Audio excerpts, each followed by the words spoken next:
It's ad break time. The Beyond Solitaire podcast is proudly sponsored by Central Michigan University's Center for Learning Through Games and Simulations. And as usual, they are up to some amazing things. They recently concluded a successful campaign on Backer Kit for Eyeball to Eyeball, a LARP about the Cuban Missile Crisis. Late pledges should be available soon. Also, just a quick plug for myself. If you want to support the show and help keep it going, please do go to patreon.com/beyondsolitaire, which pays for all of my hosting and subscriptions associated with the podcast and channel.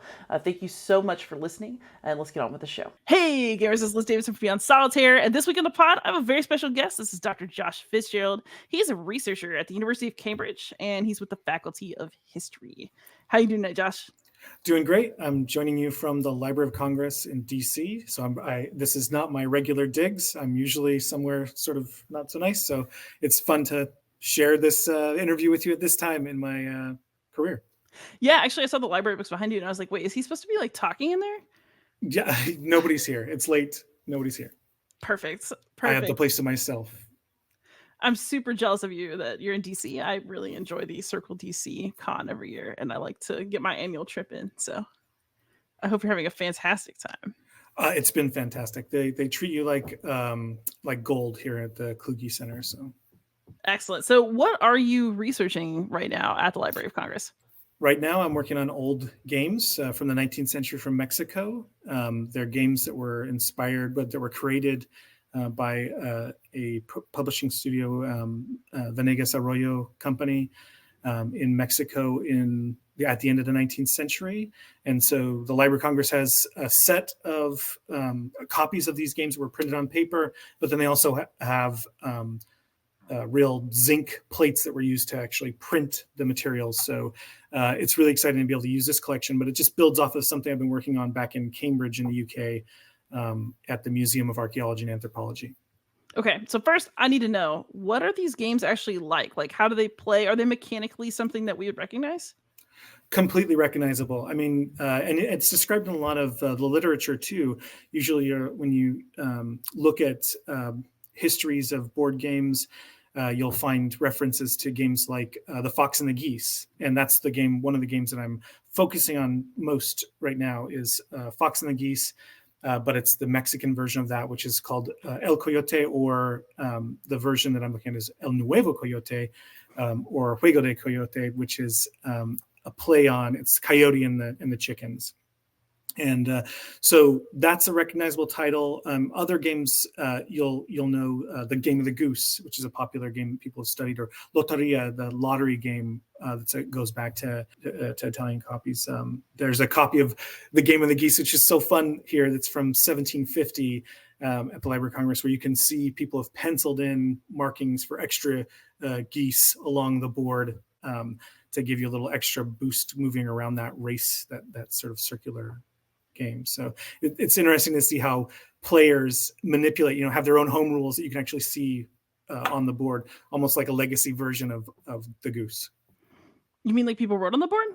Exactly right. They actually drew into some of the spaces, and you can see this online if you search it up. It's an Italian copy from, I think, 1750, where they actually drew in shapes of geese in some of these spaces. I'm not saying that they did this in 1750, but the implication is maybe that the players were thinking, how can I augment this game at this time?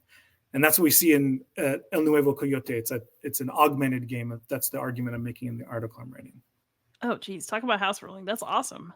Yeah. It's super cool. And the actual game that I'm working on, there's, a few iterations of it. And it's for being somebody who I'm an ethnohistorian by training. So I work in languages, cultural history, but then also the visual culture that was taking place. People are creating and constructing in these settings, and to be able to work on the artwork of Jose Guadalupe Posada, this famous artist, especially when it's dealing with games, it's a treat. Wait, so are you saying that Posada's art is in these games that you're looking at in Library of Congress? That's right, yes. So I don't really have an example of the game itself in front of me, which is too bad, but I do have this, being in the library, I can check it out. But they do have the example of Loteria in the back here. Wow. So you would cut out these little, off this piece of paper, you cut out these little shapes and you'd play the game of lottery. But Jose Guadalupe Posada, we most know his work when we think of Dia de los Muertos, or Day of the Dead, that Mexican Catholic celebration of the ancestors and memory and family. Most people might think of in the U.S. with the like sort of Disney-fied version of like the movie Coco, right? When we think of communicating with the ancestors in sort of a cemetery setting, Mexicans every year, and people, Catholics throughout the world even, will celebrate their ancestors. And one of the traditions is to play board games in these settings with friends, family, to sort of bring life back into the memory. Really? I did not know Yeah. there's a connection between board games and the Day of the Dead. That's cool. Yeah, it's sort of there's a lot of different forms of this. So just festival, fun events to sort of commemorate the moment, play games, have fun, and then having the artwork be part of, these games were developed in this moment when that tradition of this, the calavera, the skulls, the floral patterns that Jose Guadalupe Posada is known for. The fact that he's there making games at the same time, we just don't think of him as a game developer. So that makes his story really interesting. That is really, really interesting. So what do we know? So you mentioned that you've got zinc plates for printing, and you've got a real artist like working on these games. What do we know, I guess, about the extent of gaming as like a publishing business at this time, and like who is buying these games? What do we know about all that? Yeah, well, we know, I mean, they were so affordable that anyone could purchase these games. And they come from a tradition, the European tradition of lithography and making lithographs. You would, carve into stone or carve into wood. Your sort of template, you'd be a relief, a raised version of what you're trying to print. You'd put ink on that and then press that onto paper or whatever you're printing on. The printing press really changes things, and then access to more and more affordable paper, pulp, and Mexican, the sort of prints that are running around in the 18th or 19th centuries, 1800s, are really thin paper to mass produce this material. So you would have these lithographs printed using the same plates over and over again. And at this time, at some point in his life, in the late 1880s, he transitions. The artist Jose Guadalupe Posada transitions to acid etching, where you would have, it's a photomechanical process where you would have acid that would actually, you would draw on it and it would etch out the material that wasn't coated with, I can't remember if it's water or oil, but I'm not a specialist on the process itself. But that's what I'm excited about, to study the plates to see what things are actually on the plate that are carved in, how deep these etchings go, and they're reused over and over again. So some of them are these sort of overused plates where you would see some of the cultural forms, the symbols, the images, the imagery being used constantly to create a sort of sense of that visual culture of that late 19th century. And this is under Porfirio Diaz, the rule of this dictator, essentially. And so there's all that other sort of context that comes into play, how this society is being socially constructed at the time, and visually, how people are reading more, literacy's up, the population of some of these cities is exploding, erupting at the time. In Mexico City, it moves from something like 350,000 to 460,000 or something in the span of the lead up to the Mexican Revolution. And so all this stuff is sort of boiling and coming together, and to think about the way that people would escape from daily life and just get together and play a game.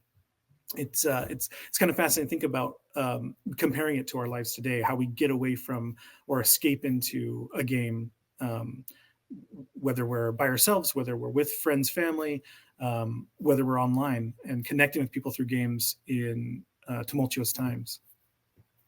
This is awesome. So this is such a niche and very cool thing to be studying. Like, how do you, in the course of an academic career, get to, I will study games that are in, it was the 19th century? Mexico? 19th century. And yeah, this isn't even my sort of bread and butter, I guess would be the way you describe it. I'm a Mesoamericanist and early colonialist. I focus on Central Mexican indigenous communities, the Nahuas, or people who spoke Nahuatl, language associated with the Mexica, the Tlaxcala, all these different groups that you may know from reading about Mexican history. A lot of them were part of this macro cultural group called the Nahuas. And I've always been fascinated by that history and studied the language. And my first book focuses on the way that schools were shaped, how learning was shaped by Spanish colonialism, but then also the deeper roots that of an indigenous education system that were formed before contact, and how local communities shaped learning in the schools they built. And so it's a lot of material culture studies, visual culture studies that are put in the conversation with the text, because I think we can learn a lot more about education when we think beyond just a book and wrote, what's coming out of the page. When we think about immersive learning environments, that's what excited me about that first book. The work that I've been doing on board games comes from a love of playing games when I was younger, and playing both board games and transitioning to playing video games. And I always, when I would play board games when I was young, one of my favorite games from my teen years was Risk. My friends and I would get together and we would play this sort of world domination game. And there was something about the map and the way in which, we were a bunch of drama nerds from Utah with not a lot to do. We're not part of the Mormon faith. We're just part of the whatever the counterculture would be. If you watch the movie SLC Punk, we're like that, but not a lot of drinking, no alcohol, no drugs. So we're a bunch of nerdy drama kids, and we would get together and sort of really get into character when we play Risk, or some of the other games we'd play. We played a lot of Dungeons and Dragons as well, a lot of Call of Cthulhu. And I played a game, Earth Dawn was one of my games that I really liked. And I think it's still actually around, Earth Dawn. And if, in fact, Tom, if you're listening, I want my Earth Dawn books back. I did a lot of highlighting in those books, coloring in those pages. If you're listening to this, but yeah, my friends, we get together, we play Risk and really get into it. And we actually produced a home movie called Frisk that was all about our players getting entangled in the game. It's got to be online somewhere. My friend Aaron Reed, who is a game designer, Aaron Reed, he's a game designer who's made some really fun D&D add-ons, Skycrawl and Downcrawl. He's got his new second edition coming out, so you should check out his website. But these are close friends. We played all the time together. And so, yeah, there's something about that interest in the way that the world can be at times thought to be carved up, and we play as if we're part of a certain group, and we can kind of embody or try and identify with another culture, play these like war games, and then also the pieces. I was always fascinated by Risk's play pieces, the counters. And when I was done with, let's see here, not to date myself, I just date myself. When the 40th anniversary came out, I made sure to spring for that, and that's in my collection back here in the States, that I'm holding on to. The metallic neon color of those pieces, that still to me gets me excited, makes me want to play the game right away. Pick up the pieces and hear them clanking in your fingers. But so that, I think, has always just been rolling around in my history, and this was just one way to kind of connect the dots to make what I care about in academia and the interests that I have, see if I can actually make some symmetry with what I love about board games, and then also find new things in board games. And that's what's exciting about El Nuevo Coyote, is it was a game that really, it was a world-breaking game for its time. So this leads me to so many questions. Okay, you mentioned that you have like kind of evidence of a printing press, and you've got printings of the game, of the boards. But what were the pieces like, and do we still have them? Yes. So they've changed over time, and the game is still played today. I should be clear. You can pick up a copy of, uh, let's see here, Juego del Coyote, or maybe it might be Nuevo Coyote. I'm not sure what it's called now, but the game continued to be reproduced in various forms up until today, and it's fun to see the different eras of the game. You know, the sort of 70s, the 50s style game, the 70s style game. Um, in a lot of these iterations of the game, the artwork that Jose Guadalupe Posada invented in his time, uh, it changed the rules itself, and it stuck around in the game board itself. And people don't credit him with making these interventions.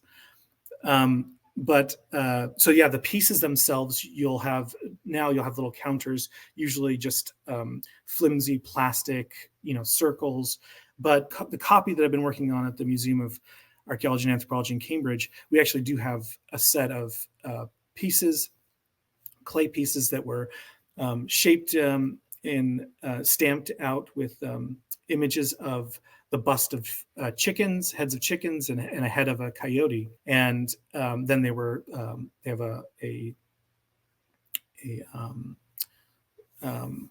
coating over, a glaze over them, a wash over them. And these pieces you would assemble on the board. And if you can imagine, so the board itself is an Alquerque board, which is you may have seen this style of a board. It's usually rectangular, it's four squares in a rectangle. They're all connected. And then you have crisscross movement spaces. You can Google the Alquerque board if you'd like. But on Nuevo Coyote, Posada actually added a second row, extended the board itself, so lengthening the space that you would play in.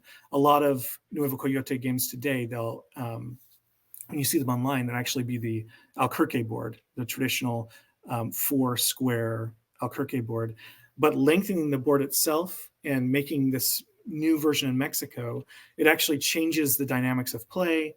But getting back to the pieces, on the board, you actually have an image of a coyote, and you have the images for your 12 chickens you'll array on the board. And what was fun was working with John Truitt, a specialist who he's a Mesoamericanist too, but then also is writing the history of games in the Americas and the introduction of some of these games in the colonial period. Getting the chance to actually work with him in the museum collection, have him assemble the board like it would be, and we took images of these. It really does change the way you think about how these paper board games were played, because if you could spring for those clay pieces, that was phenomenal. You had a really nice set of counters to play with. They are three-dimensional. Light's going to move off of them. They're going to look great. But if you couldn't, the instructions on the board explain to people who pick up the game that you could replace these with a button for the coyote, or little kernels of corn for the chickens. So things that you would just find around your house, find that any sort of person without means could create in a gaming experience. All they needed was that very affordable game board that was printed en masse and sold at these publishing companies. So it's one of these societal sort of games that kind of moves between layers of society. The way the experience, it might change with the pieces you have to play, but you can still have fun at trying to capture coyote, regardless of whether or not you have those really nice clay pieces. Okay, so this is all encoded on the board. That was actually one of the other things I wanted to ask. So, we normally think of games as having a rule book, and I was wondering, do we know how this game is played? Because there are just so many copies of things like Game of the Goose that you're just transplanting the rules, or are the rules written on this game board? Yeah, this is the time when literacy's increasing in a lot of areas in the world, and you see in French, in English, German games, Italian games, the addition of the instructions on the board itself. And you'll see this in some games.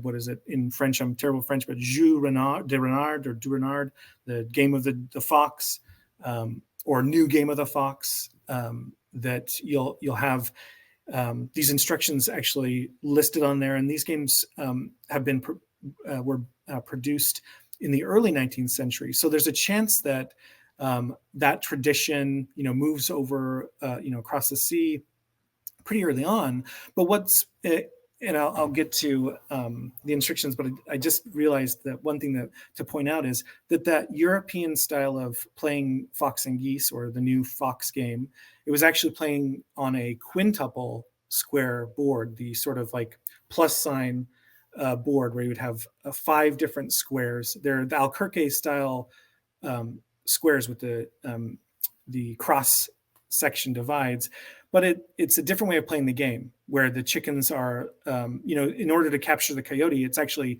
I would argue, is actually easier with that style of board. You don't have such a wide open play field to kind of move about.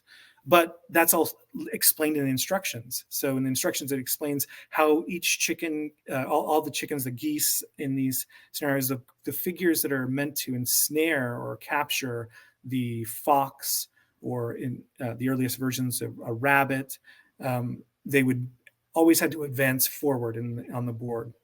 They could never move backwards. Whereas the rabbit, the fox, or the coyote can jump around. And in fact, part of his role is to try and gobble up the opponents, removing them from the board. So that's all explained in the instructions. The fact that you could use kernels of corn, the fact that you could use a button. And then what's new in Noo Coyote is the addition of these wells that really dramatically change the ante, the meat of the meaning of the game. Okay, so before we get there, so I did not know we are going to get this deep into talking about the Game of the Goose or the. So I've heard of this game, but I'm not super clued in about how to play it, and I feel like a lot of people are the same boat. So what is this game essentially about, and then what would the wells mean in terms of change? Yeah, so there's a lot of when you think about the invention of games and the ways in which some authors will. I think it's Donovan, Tristan Donovan, that talks about maybe games in a way of has a utility. There's some sort of problem you're trying to resolve. And I guess if you think about some of the earliest versions of the Fox and Geese, one was Cercar la Liebre, which is like to ensnare or to trap, to capture the hare. It's a hunting game. It's a chase game. And the goal is, it's a lopsided game where there's one player will have a single counter. The other opponent has, many. Usually with this game, it's 12, maybe 13, but they can, in some of the versions I've seen, they can get up to 19 against one, which is very intimidating odds. But for Nuevo Coyote, the figure will be placed basically at center of the board. And the chickens are at the base of the board, and they're moving to the top of the game space. They can advance forward and along these diagonal pathways. The coyote figure, the player 1, is able to move along these lines as well as backwards and forwards.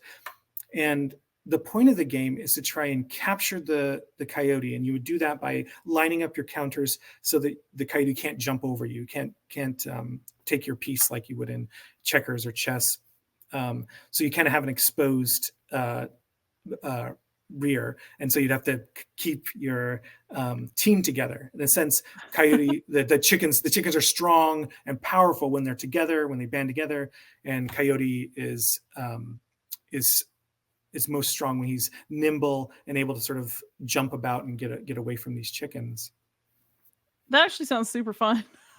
Yeah, I mean, and that's the thing is, I actually think it's fun, but my problem is I can never capture coyote. And I know there's explanations on how to do this, and I've played with a few people now, but I always fail if I'm the chickens. Okay, so it also sounds like then there are kind of these, even though this is a game that's sort of known in a lot of places, you're seeing regional innovations, not only in the name of the game, but in how it's played.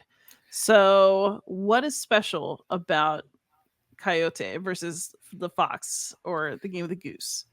Yeah. So you can see, like I mentioned, the quintuple board Yeah. design of the European, and we have these really great examples in the Bodleian Library in Oxford of British board games where it all comes in a unit. It's from the same time, 1850s, 1840s, and you can punch out your pieces. So they're really thinking about the way that you would put pieces in the hands of their players. That some of them are gilded, so they look really shiny and nice. And in that, it's still the same plus-sized board. So it's a traditional board. And that board goes back to, some would argue it goes back to the Toffel, the game, the sort of Viking, the Norse game of where it's anyway. I won't go there. But so the traditional board, it it doesn't have any other features with it, and that's what makes the artwork so fascinating. Is that you would have artwork in the empty spaces between those crossbars of that plus sign, right? So in each of these quadrants, you'd have an allegory. Usually it's Aesop fables of the fox running into the raven and wanting his biscuit or whatever he's after from the raven, or the fox meeting the fox falling in. There's an anecdote of a fox falling in a well, and the wolf comes up to him and he looks down into the well, and he's like, he can't help him. And I can't remember what the allegory is, which is terrible. I should know my Aesop fables. We should all go back and read our Aesop's fables, especially in Latin. So these stories are printed in vivid color in some of these early 19th century games. In the European version, for the Mexican version, because the board is this long rectangular shape and the field is basically the same sort of pattern, Posada filled the borders, the marginal spaces, with artwork. And at some point, he or his predecessor, Manuel Mania, or the publisher of Venegas Arroyo, devised this new sort of addition, wells, that would be featured on the side of the board that would actually change the way you played. So there's 4 wells placed along on the sides of the board. And when the chickens are forced into the wells, so it's essentially breaking that board space. The bet that you're playing, because that you would play to gamble, the bet you're playing is doubled. So essentially, every time you knock a chicken off into the well, the game, the tense nature of the game, the money you're going to be out of your pocket shoots up, and it makes it much more serious. The idea of adding the wells, I mean, in my mind, it's one of those game-breaking moments when I think about the Nintendo, the NES, and they added the auto button on some of those controllers. You could push the auto button, it would rapidly jump for you, or whatever it was. I mean, it's like a game-breaking moment to add wells to a game, and it describes in the instructions too. So we know there was forethought, but nobody accredits this moment, this group, with devising these designs. And it may call back to that as Aesop fable of falling into the well, right? It might be linked to that, but so far I can't find a version of the game that actually includes wells besides the Mexican copy. So it's sort of sort of innovation in gaming, and that sticks with, like I said, it sticks with some of these later versions that people play today. Oh, that's really interesting. So then I also have another question. So you mentioned kind of like these Aesop inspired artworks and all that sort of stuff. But you're interested in kind of the interplay between indigenous people and their culture, and then colonials and their culture. Is there anything revealed in this game board that you're looking at now that indicates that there's some interplay going on? There's other folklore having a role, or is this just sort of like a evolved European import? Well, I worked with for a version of this that we're trying to build a sort of curated experience about this game, especially either for the Museum of Archaeology and Anthropology in Cambridge, or just to making it, deploying it for the world, so Mexicans can see how important this game is, the artwork is, and how it's part of how there should be sort of a recognition. We're building a sort of digital interactive experience, hopefully using mixed reality AR units to allow visitors to the museum or to when they download the version that we'll have, they'll actually be able to play the game and see some of these pieces, the artwork up close. And I worked with a Mexican artist, Adrian Gamboa. I worked with a future technologist, Julian Escott, and we created a version of this that puts Noo Coyote in the sort of new digital sort of space to help people care about old board games and keep that heritage, the importance of that heritage alive. And it was fascinating working with Adrian because he highlighted the fact that he's an artist, he's a graphics artist. He studied closely Posada's process, and he wanted to understand also the traditions, the sort of iconographic traditions that the artwork's calling back to. And in his interpretation, in his artwork, he creates a vision of the coyote figures as being indigenous and having indigenous roots, and the chickens having these sort of Spanish colonial roots. And that's par for the course. I mean, it was introduced, this sort of like tradition of chickens in the Americas were introduced with sort of a Columbian exchange sort of concept. There were chickens in the Americas beforehand, but not the sort of same type of chickens. But there are other indigenous animals. That's one thing I've been interested in studying too. And that's why I sort of continue to study coyote and these sort of iconographic figures. But as far as actual pre-colonial sort of gaming experience, there's not like a gaming experience that I can think of that would have resonated. It does seem like, I mean, some of the first boards that were introduced were Alquerque boards, and we have a depiction in some of the Huamampuma de Ayala, this historian for the Andes region. When he's recording his history, he shows us an example of an Alquerque board, and it's Pizarro, the conquistador, facing off against Atahualpa in a game. We don't know if they're playing Cerca la Libre or if it's some other, maybe Nine Men's Morris or one of these other games you would play on an Alquerque board. But in a way, it's sort of a colonial sort of intervention, maybe.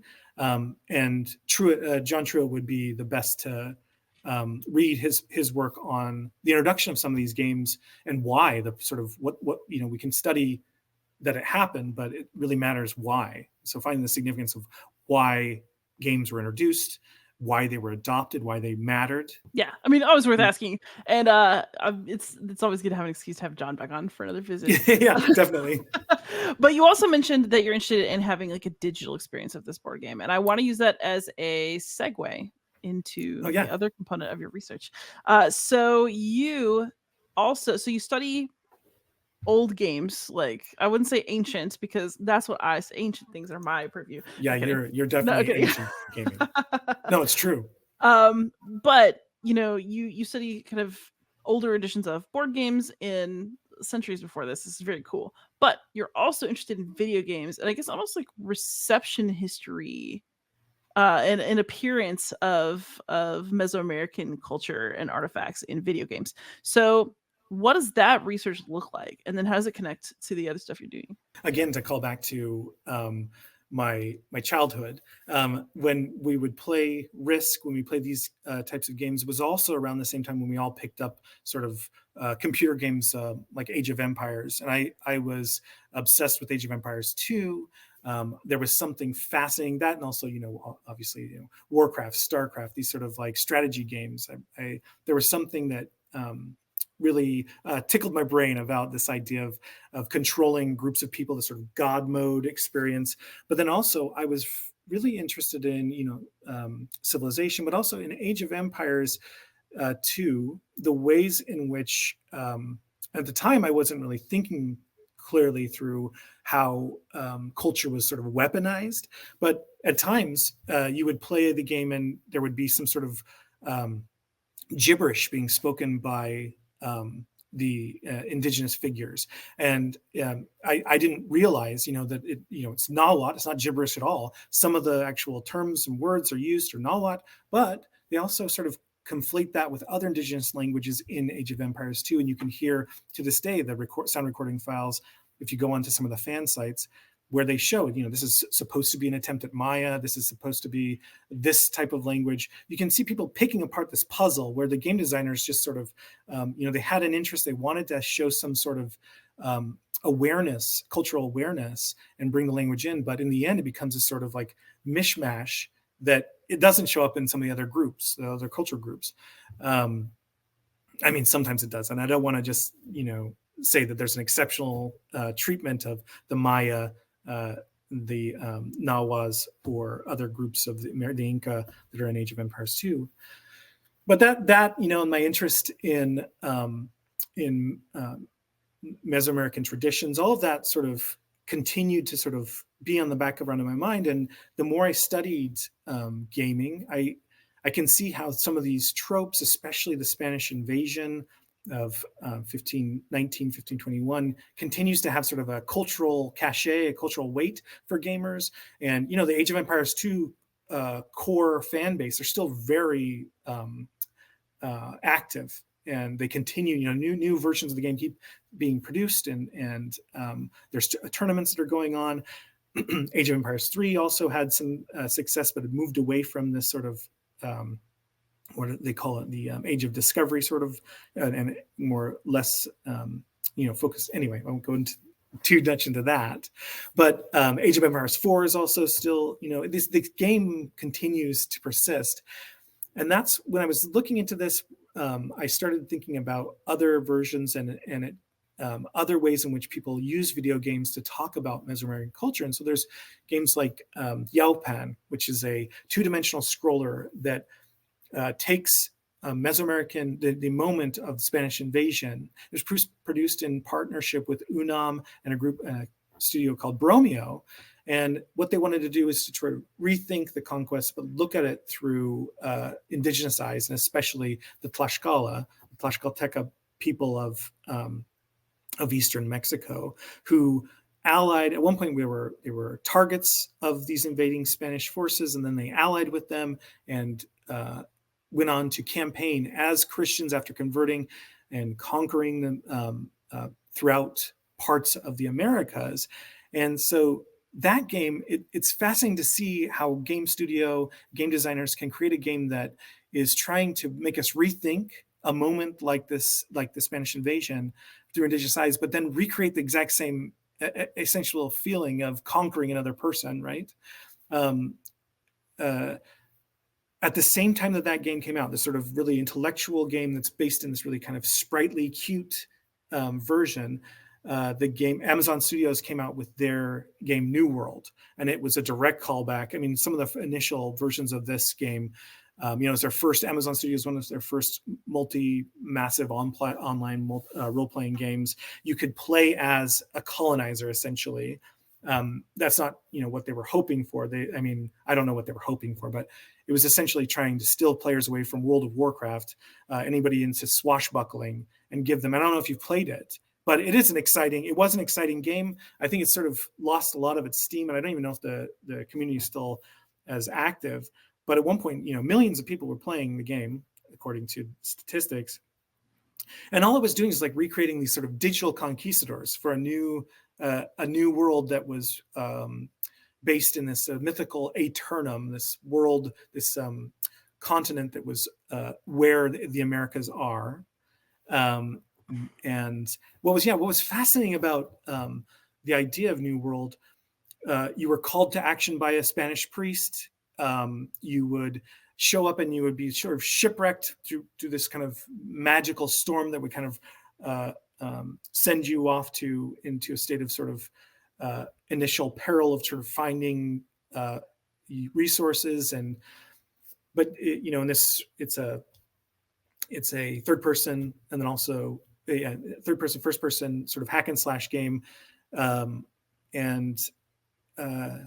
Once you were called to action, once you'd landed on the island, you would learn that there was this mythical sort of dust, this magic that was corrupting everything. So the land itself sort of had a corrupting effect on people. And it became, the game developed over time. They tried to add new additions, and they kind of moved away from it being representative of sort of a Mesoamerican or an Incan or an indigenous American cultural representation, right? They had ruins that were very original artwork.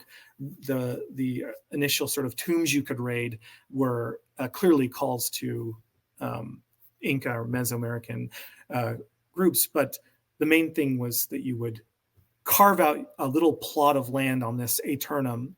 You were competing with other colonizers, and you were essentially building these little confraternities. These there were factions, and actually, it's kind of a fun game. And I always thought it'd be interesting to play as a character like a Bartolome de las Casas, this sort of like person who has been a colonizer at one point, been someone who owned indigenous people, and had this moment of recollection and thought, we're actually doing the wrong thing. If we're sort of Christians, we shouldn't be doing this sort of invading process, and recognize people have a soul. And so you could be in the game fighting against colonialism in this sort of digital age. I always thought that would be a kind of fun experiment, but the game sort of lost its excitement. But that still could be a sort of fun thing to do in a classroom. But what was so heart-wrenching about the game for me, someone who cares about the significance, is that the indigenous people of Aeternum were zombie-like or skeleton-like figures that you could sort of wantonly destroy. I mean, your core enemies were usually the people with agency, the other colonizers, or those that had been corrupted.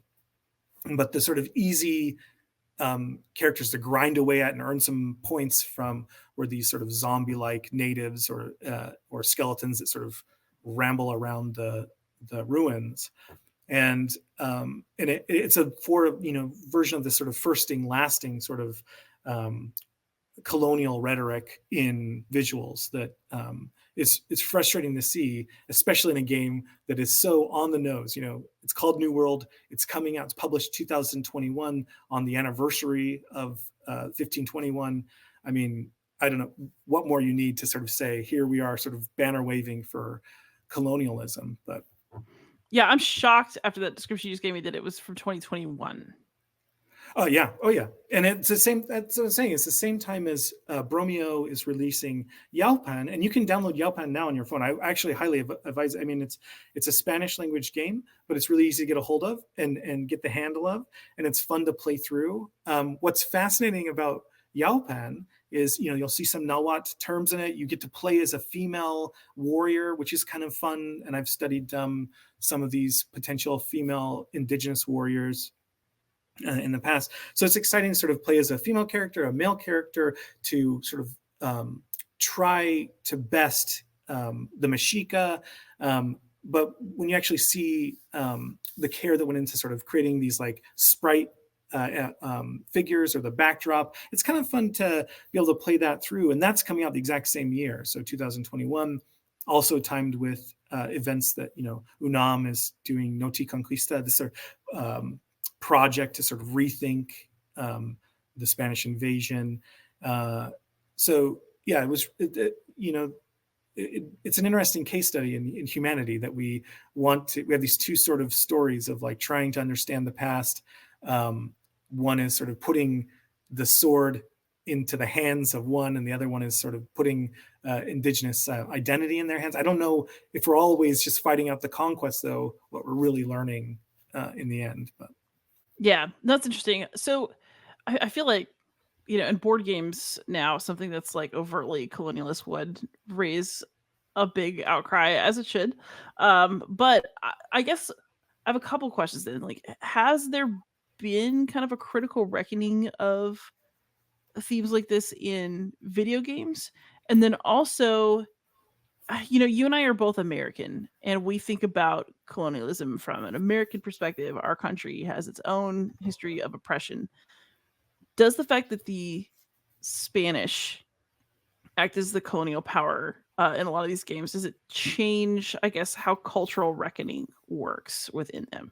So as far as like a cultural reckoning, I mean, I think, yes, that your question was, I think the first question is, what is, people have called this out before in the past, right? And sort of what have the yeah. So I would say that for board games, I'm always excited when it's an independent game developer and they're based in Mexico, and there's a game called Museo de la Cultura Mexica, which is like or Mexicana, which is a newer game that's out, and essentially you're set in the museum in Mexico City, and there's a phantom that's running around killing off the players. So there's one player who plays the phantom, and then the other players are the sort of humans running around collecting goods to save them, I guess, from the museum. I don't know what the actual idea is, but essentially you're raiding the museum to collect things, while this phantom that is working for the old gods is hunting you down and killing you. What's great is that at least some of the I just was looking at an article about this critical investigation of games, board games, and the author, I wish I could remember their name off the top of my head, but maybe we could anyway. But so the author goes on to critically analyze a bunch of games, but this game is the author ends on, and it's a very positive take on it, because the game, not only is it it's trying to hit on that interest in an audience, in a consumer audience, for these sort of old gods, that Mesoamerican, those deeper, that pre-colonial past, but then also identifies the museum and its colonial sort of presence in the actual game literature. It describes that the taking of these objects was not consensual, that it was, this is a colonial sort of endeavor. But I'm not sure exactly how the game mechanics are actually either reinforcing that or fighting against that. But it sounds like an interesting game, and I'm excited to sort of study that and play it, actually, and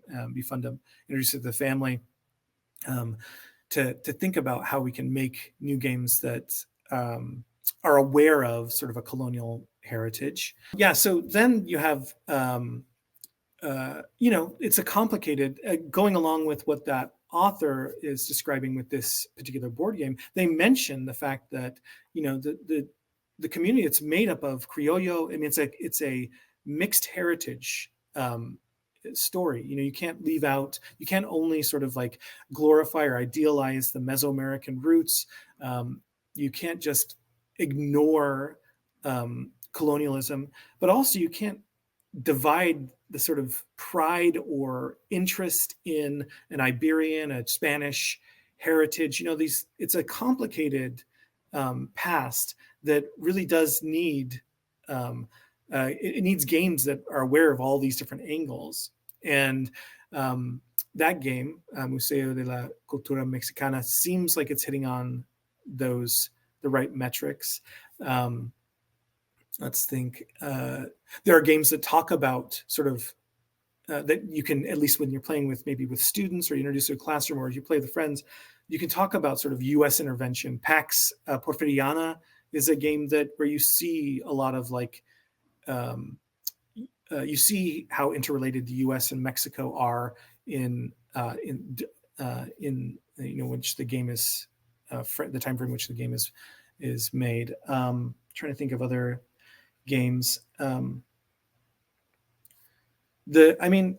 thing is that sort of the unequal sort of representation of indigenous people. Even today, you can, when you're visiting Spain, you'll go to places like in Sevilla, they have a theme park that is, what is it called? Real Mexico? I can't remember what it's called, but the part of the experience of walking through this theme park, it's a water park and an amusement park, but they have representations of the places they colonized, and you're essentially getting the sort of treatment of this, either the noble savage, or the noble Indian, the savage sort of dichotomy. And in a way, spending money to sort of live out that experience is something that I think is it's what we need to get beyond the sort of like way in which people are playing out that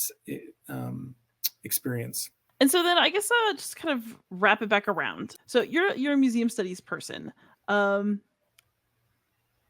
ways do games, in your experience, help us kind of understand the cultures that they're about in a way that is different and worthy of study, in your area? I love that question. Yeah. So the part of the reason why I hope to excite people about Nuevo Coyote and the other games that are preserved and housed in Museum of Archaeology and Anthropology in Cambridge and all over. I mean, you can. There's a games museum in Mexico. You know these. A scholar, Mary Tivy, talked about how in museum collections we rarely see game pieces and some of these other sort of toys,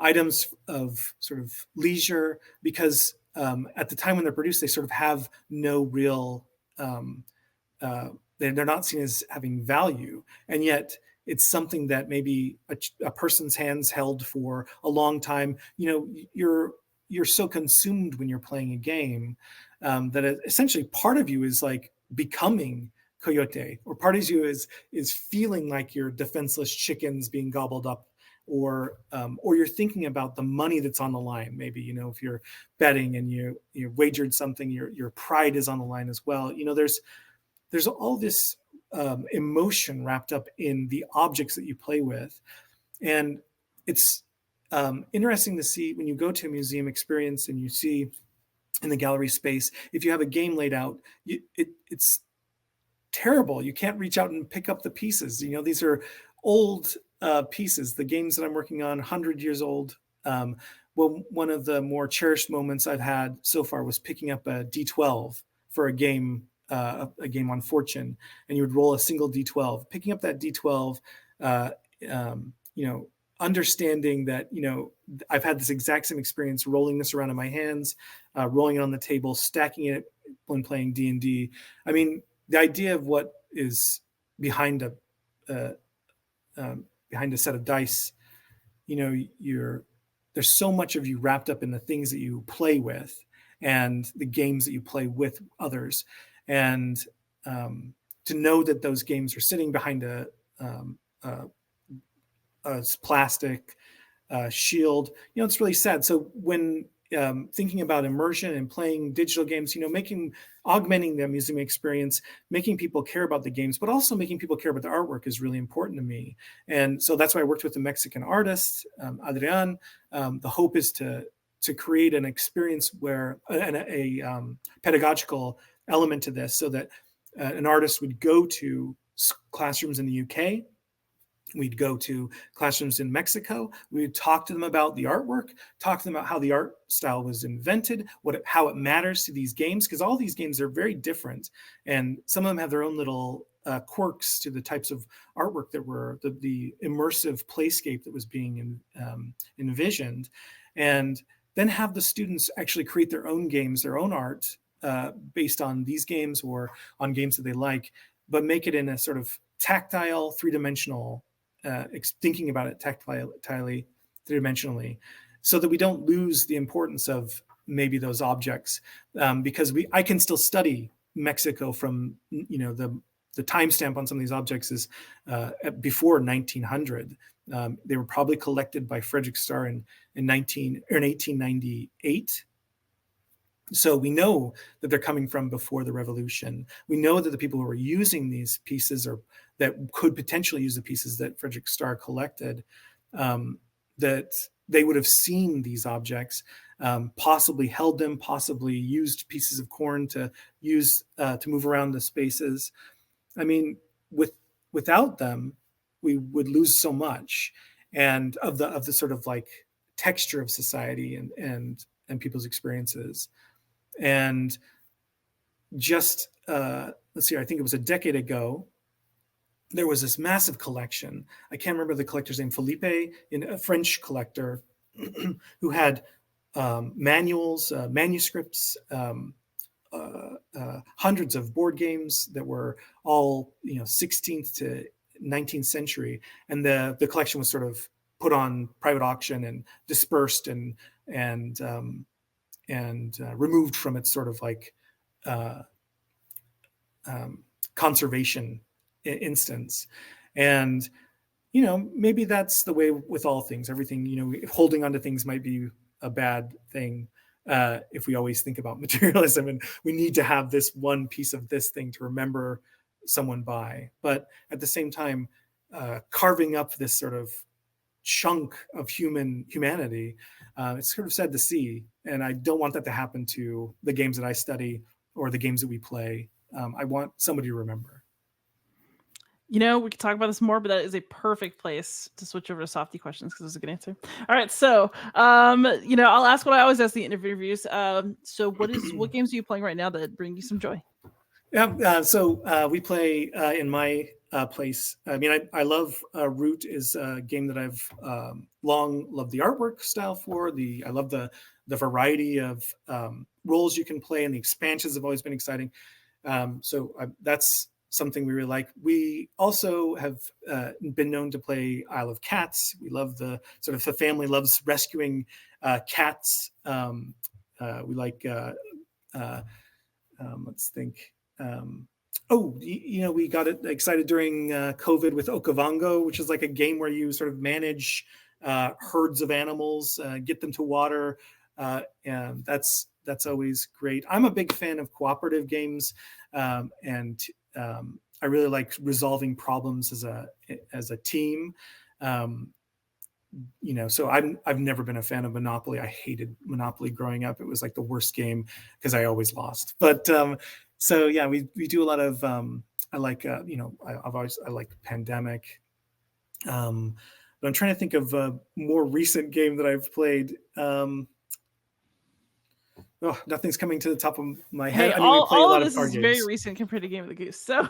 Oh yeah, that's exactly right. Yeah.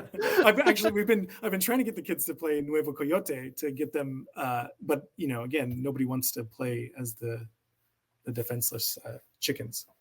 And then do you have an online presence for where people can follow your work, and if so, where can you be found? For a long time I was online with a lot of social media platforms, but I've been so reclusive lately, it's terrible. But if you're looking for me, if you typed in Mesoamerica or Aztecs and University of Cambridge, you'll be able to find me. I'm a visiting fellow, a Munby fellow with the University Library this next year, and I'm continuing to write and publish on video games, board games. The article that I'm writing now is hopefully will be coming out very soon. And yeah.